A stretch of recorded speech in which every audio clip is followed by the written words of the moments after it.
Hey, what's up, guys? It's me, Domo, the Don't Talk Anime channel, here today with our weekly episode reaction review of Gakkou Gurashi. And today I was watching on my PS3, so if you see that, then that explains that.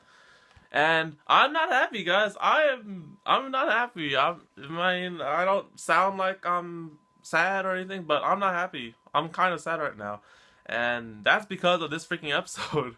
So, oh my gosh, I don't really want to talk about this episode. This episode has basically confirmed one of my biggest questions of all time in this anime. And I will tell you guys about that when I talk about it in this episode. So, let's go back to last episode. Last episode, we saw that Mikun was saved by the School Life Club in episode 5. And episode 6, I assumed that this episode was not going to be a continuation of the backstory. I thought it was going to go back to the present time and then we could finally get somewhere with the anime, but no, it's not. This is a direct continuation from last episode with Mikun arriving at the school and just basically her first days in being in the school with the School Life Club.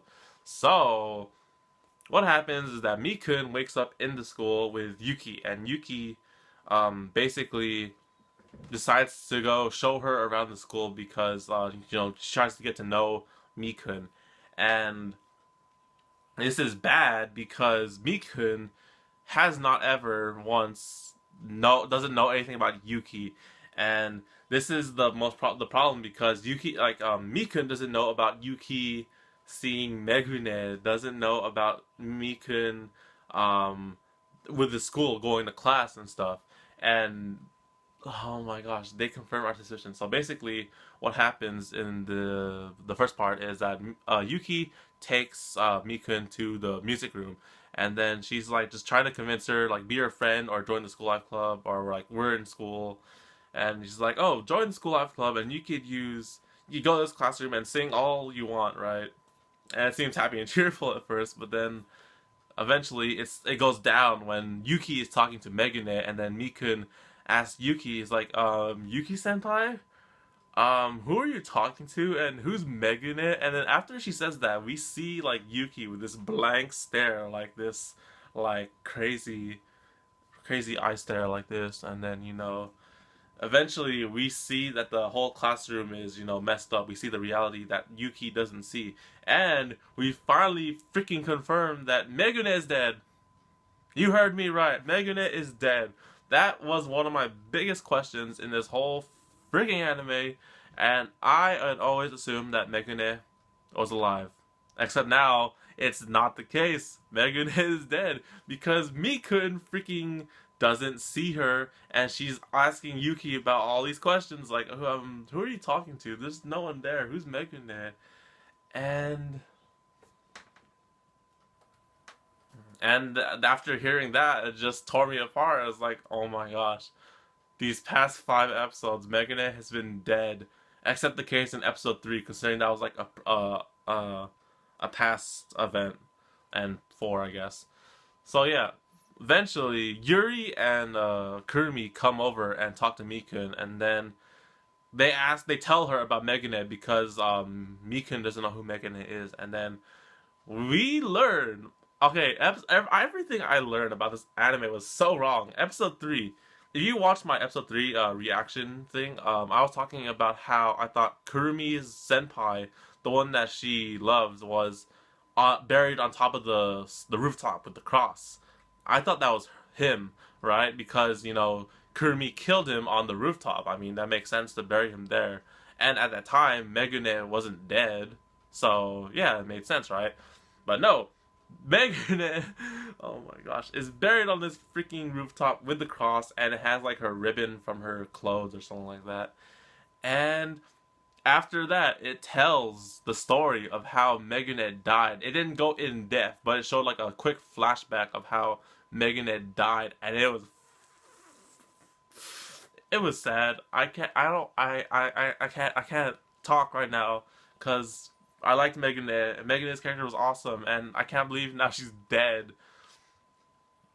So at this scene right here, you see right here, Kurumi and Yuri tell Mikun about how she died. So apparently, back in the days when it was just Yuki, Kurumi, and Yuri and Megu-Nee, they were holed up somewhere, right? They were cornered by zombies, and they all locked each other in a room. So it was Kurumi, Yuri, and Yuki. They got locked into a room because they were being chased by zombies. They were cornered, right?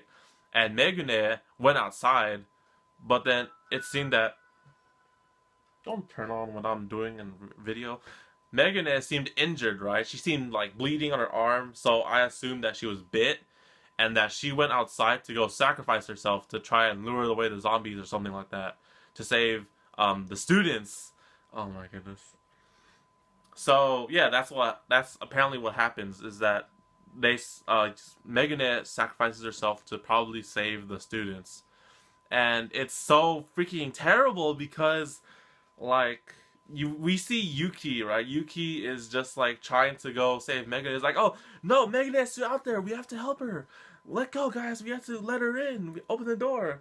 But then Yuri and Kurumi are just holding her back. It's like, no, we can't do that. It's too late for her. Just let it go, Yuki.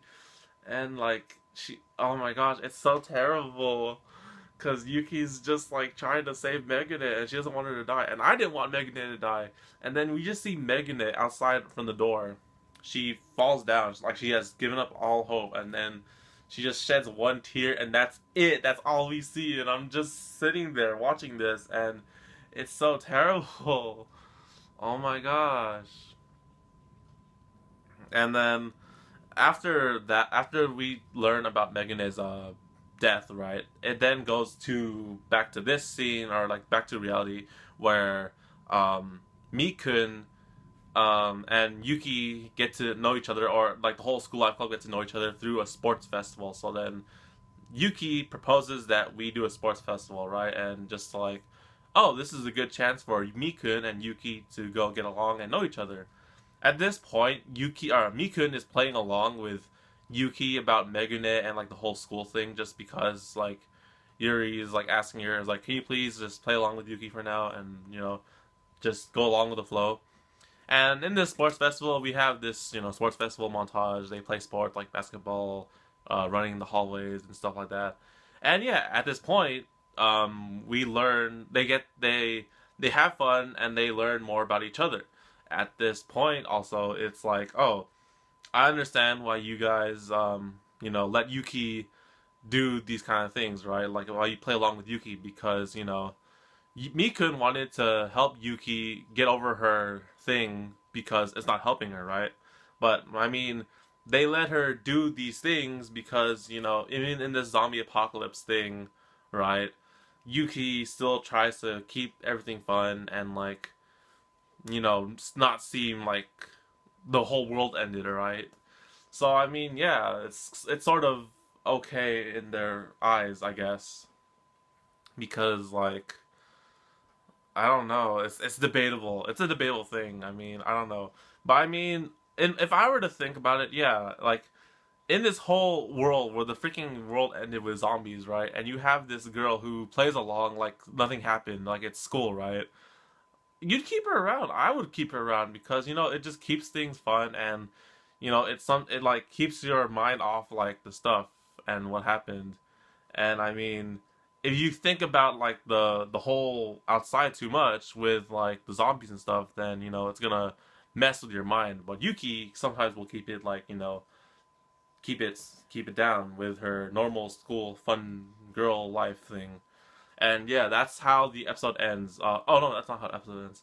So the episode ends by going back to the present with the graduation album. This is all started because they were making the graduation album in episode 4, I believe, and like they were just looking at the pictures and having flashbacks. So now we are currently into the present time where it's just the 4 girls and not Megu-Nee. And yeah, that's the end of the episode. We don't know what's going to happen next. So now I get to talk about my feelings for this anime and episode. Damn. Megu-Nee. Why?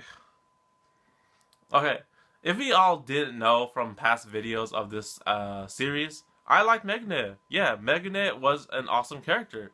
Ever since episode 3 aired, and we saw like that Megu-Nee was getting like this the shit from the other staff at the school. It's like they're telling her, it's like, oh, I know you're a teacher and all, but I mean, you're getting kind of too friendly with the students. Like, you have to be responsible. You have to act like an adult. You have to be, uh, you know, more adult-like, be respected because everyone keeps calling her Megu-Nee, right? And I thought that was kind of dumb because every single student in the school saw Megu-Nee as a great teacher. Hence the name Megu-Nee. Megu-Nee, like Nesan. Everyone saw Megu-Nee as like an Onesan, like someone as like an older sister, someone they could trust, someone they could rely on, someone they could talk to whenever they had like trouble. Everyone really liked Megu-Nee, and Megu-Nee truly did care for all of her students, and she would try to help them out with not just their education, but their personal lives as well, as we saw with Kurumi. She was giving Kurumi romantic advice about her senpai, and she also wanted to help Yuki with her education and her studies. Yeah, Megu-Nee was an awesome character after that episode, and we just saw that, she was always there for them. She really did care for everyone in the school life club, and that she was probably thinking about like the whole safe being of the club when she was being attacked by zombies. Oh my gosh. That's why when I saw that death scene in the flashback with Megu-Nee dying, it was just so hard to watch because I mean, Yuki was there. She was just like, no, we have to save Megu-Nee. It's like, we want to save her. But then, like, I'm assuming that she got bit. So, yeah, there's no way to save her. And, like, it's just too late. We can't save her. She actually died. And one of my most bigger questions is, like, what was she thinking at the time that, she knew she was going to die? Because she said that one tear. Like, was she sad? Was she happy that she saved the students? Like, we don't know. It's so sad to see that she's dead. I mean, you could argue that she's not actually dead, but she's still alive with them because I mean, physically, she's dead in this anime. But I mean, if you think about it, she's still alive because Yuki keeps her there, and we see Megu-Nee throughout the whole anime because through the eyes of Yuki. And I mean, it's like Megu-Nee is dead, but she's still alive in this show because Yuki keeps on imagining Megu-Nee as she was there, and Megu-Nee continues to help Yuki in like learning to grow in this world with the zombie outbreak happening. So I mean, yeah, I think that's what I really think. Megu-Nee's character, she's dead, but I mean, her presence in this anime is still alive because of Yuki, and the freaking ending, I swear, why'd you have to do that to us? The ending was a whole flashback of like the anime stuff, or like just pictures of everyone with Megu-Nee, and then in those pictures, Megu-Nee would disappear from the pictures because we finally know that she's dead. So screw you, freaking anime company who made this. That's sad, I swear.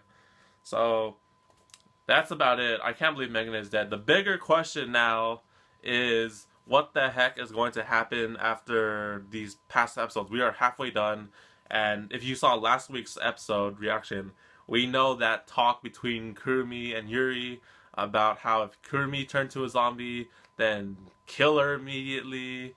And I don't know what's gonna happen, guys. There's 6 episodes left. Let's see what happens.